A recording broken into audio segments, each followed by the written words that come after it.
Hi, everyone. Judge Andrew Napolitano here for Judging Freedom.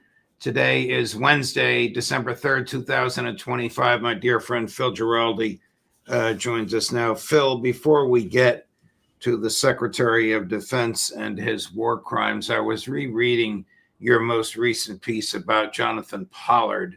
Why was Netanyahu all smiles, almost giddy, when he greeted Pollard at the Tel Aviv airport as he was getting out of Mrs. Adelson's private jet? Well, that's, of course, an interesting story and an interesting thing to interpret it from the U.S. perspective.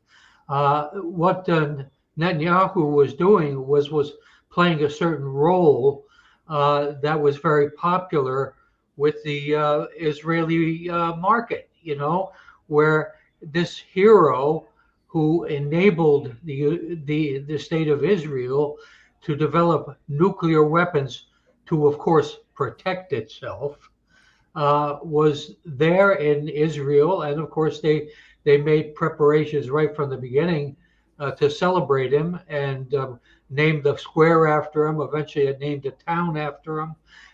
They had celebration, actual celebrations featuring him in Israel after he arrived.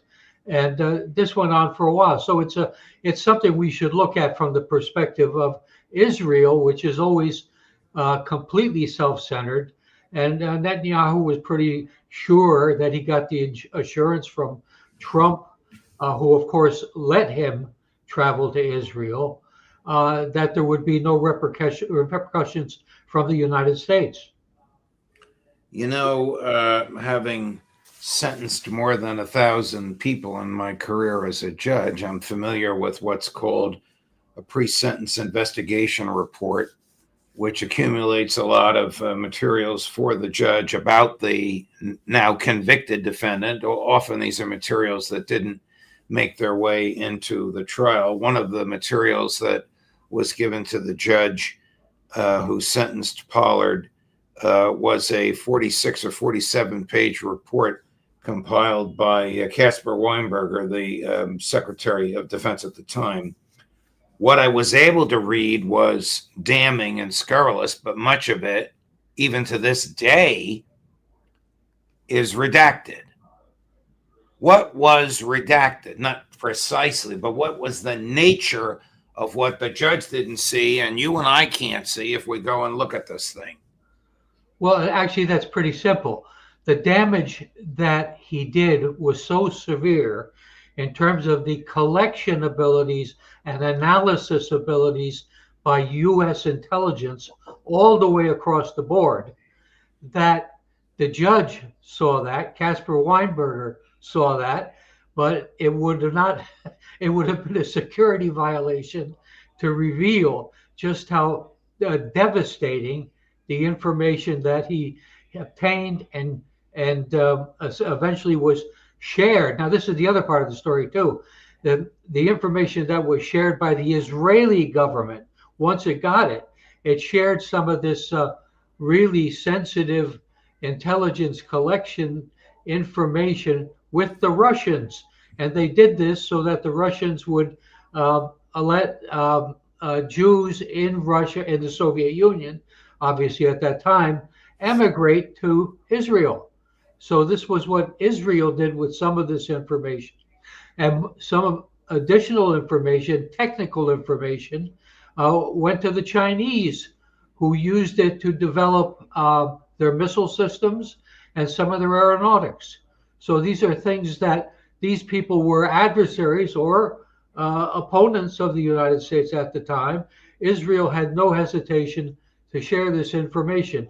And that, of course, was also not referred to directly in any of the documentation. Now, in fairness to President Trump, Pollard had finished serving his term, but he had not finished the probation. It was the probation part of his term, which often follows a jail term. Often probation is contingent, or often early release is contingent upon probation. It was the probation that Trump commuted, which allowed him immediately to leave the United States and be separated from his probation officers permanently. And that's when he got on the Adelson's jet and flew to Tel Aviv. Yeah, that's correct. And the thing to bear in mind is why he had that probation was essentially because there was some concern that he had knowledge of secrets that still would be damaging, that would be revealed to Israel if he were to go to Israel. And that's why he was restricted in travel and on probation to prevent him from doing just that. So that's, again, Trump ignored that and basically let him go. And it's not known to this day what other stuff he might have revealed. Got it. All right. Switching gears. Can the Secretary of Defense reasonably expect that if he gives an order to an admiral to kill unarmed non-combatants, that the order will be complied with? Well, that depends on how you want to look at it. As you well know, having gone through the process of being in the military and having restrictions in terms of the kinds of things you can do, Right. that it's not really that simple. There is an expectation that orders will be obeyed up and down the line, but if something is plausibly a war crime, meaning killing civilians, for example, and that sort of thing, which is what took place in this situation, then there is another set of rules that come into play, which is that you don't do that. It's not something that is considered an unlawful command or an illegal order, depending on how you want to look at it. And the general in charge, Mr. Bradley, or the admiral, Admiral Bradley, basically passed the order on to his SEAL team that were operating in the area to carry out the killing. But there is some confusion as of this day and during the last few days about what Hegseth is now claiming or was claiming, and what Trump is claiming about who gave the permission to do this at the higher level. Hegseth in the beginning was conceded that he did it, but now we're around to the arguments that no, it really wasn't that way. He wasn't in the room, and so on and so forth. And Trump at a certain point was saying that it was perfectly acceptable in terms of what the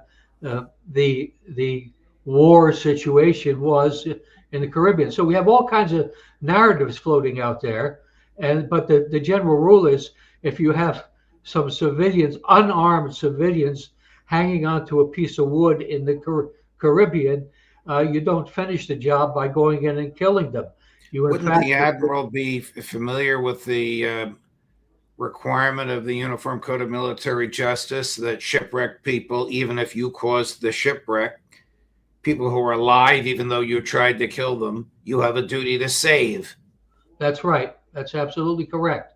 And that's the humanitarian thing to do. This is what came out of the Second World War when the Geneva Conventions, and there was a lot of pressure coming from the United States, incidentally, to a large extent, to make the process of war more humane. And this was one of the things that came out of it. Here's a clip. It's actually three different clips.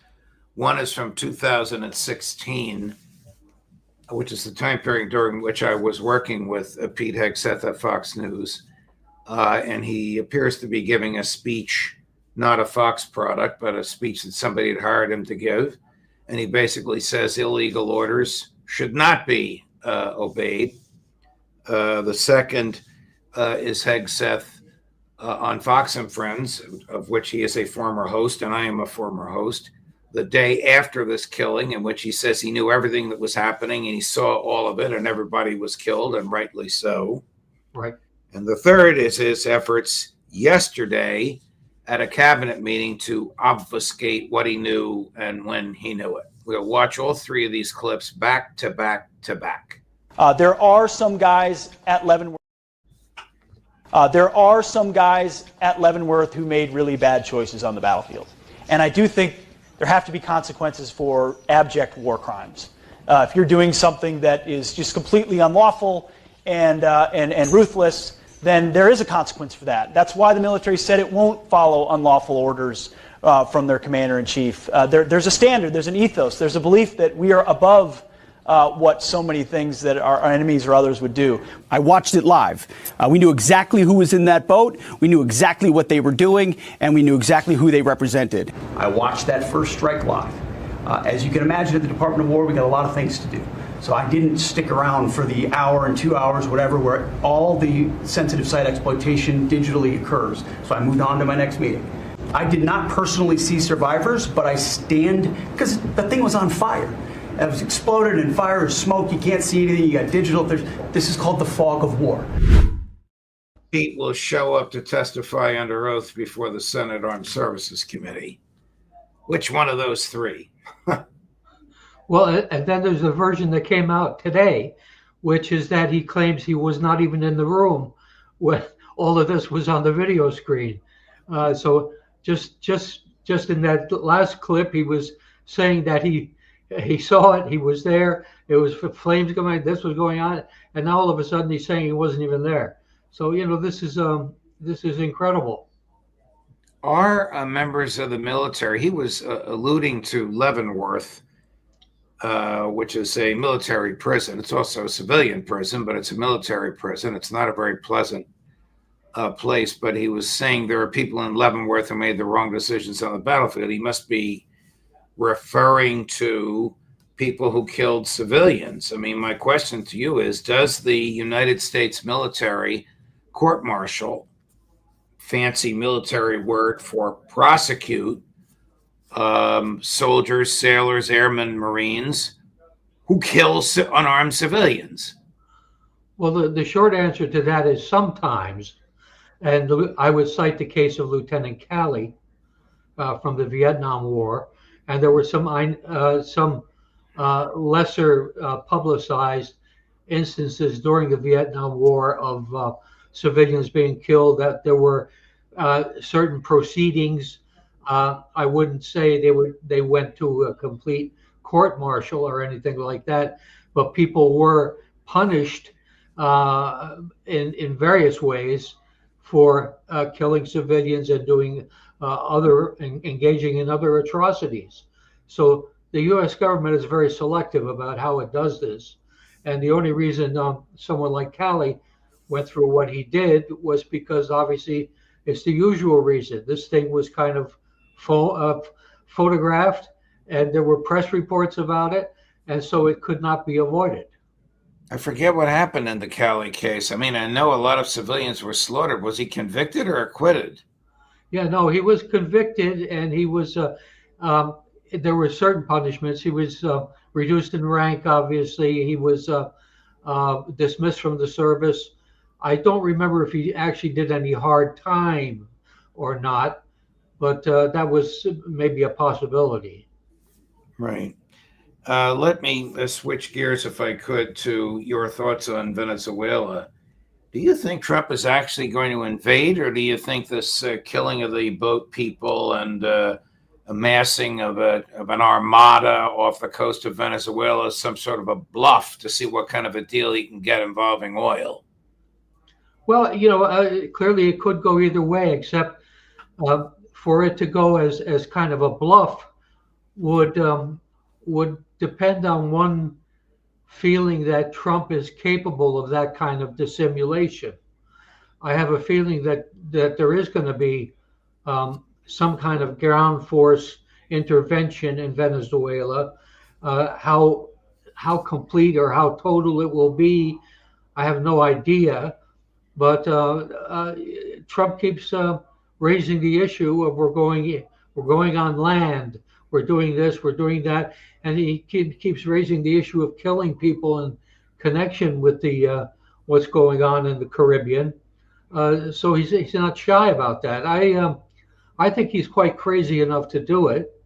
And I think it depends on what impulse seizes him in the morning when he gets up and decides he has to say something. And he might have Gorka or somebody like that whispering in his ear, telling him that, oh, we have to do this. And this is the dignity of the United States, and to deal with these narco traffickers and so on and so forth. So it's an awful issue. But at the same time, we have people like Senator Rand Paul, who today are arguing that either Trump, in terms of what he knew about what was going on with this killing incident, or was not knowledgeable of it, in which case he was basically incompetent in not knowing that, not requiring these people that he had appointed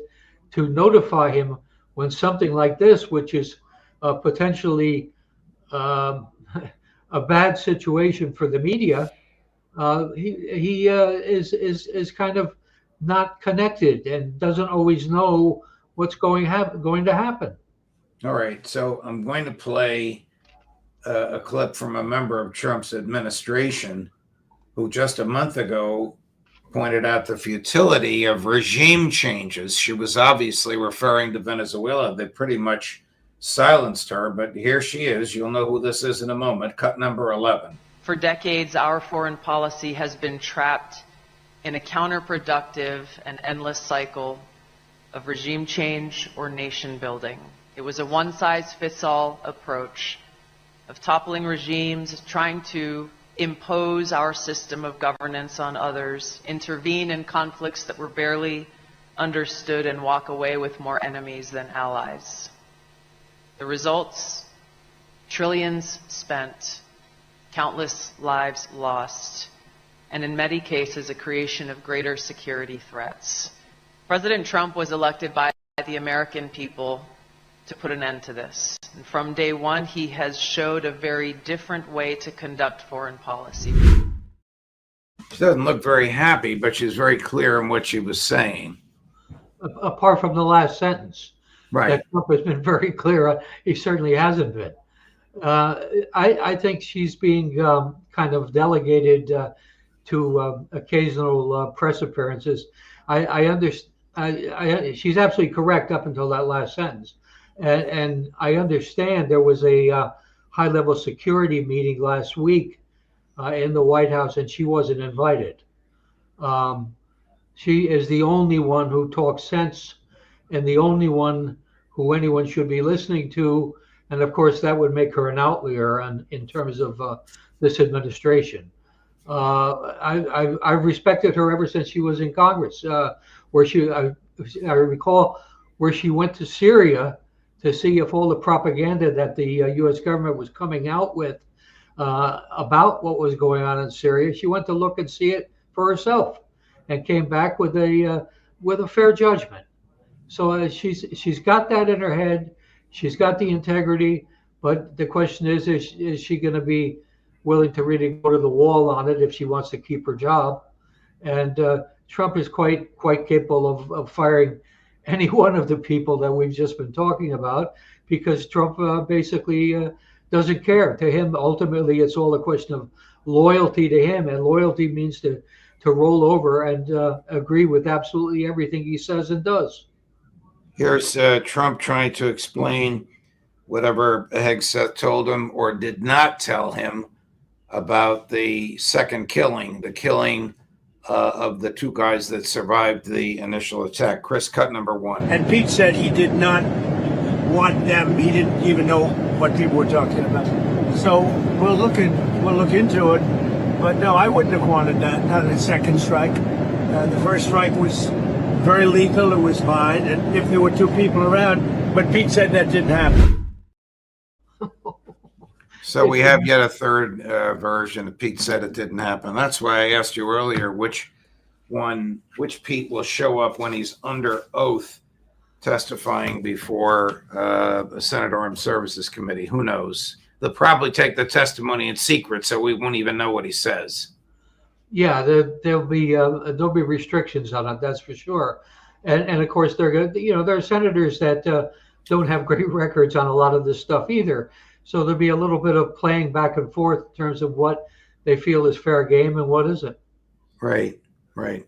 Phil, thank you very much, my dear man. Sorry these topics are so uncomfortable, but you make it clear. And I deeply appreciate your analysis. All the best. We'll look forward to seeing you next week. Thank you very much. I look forward to it. Thank you.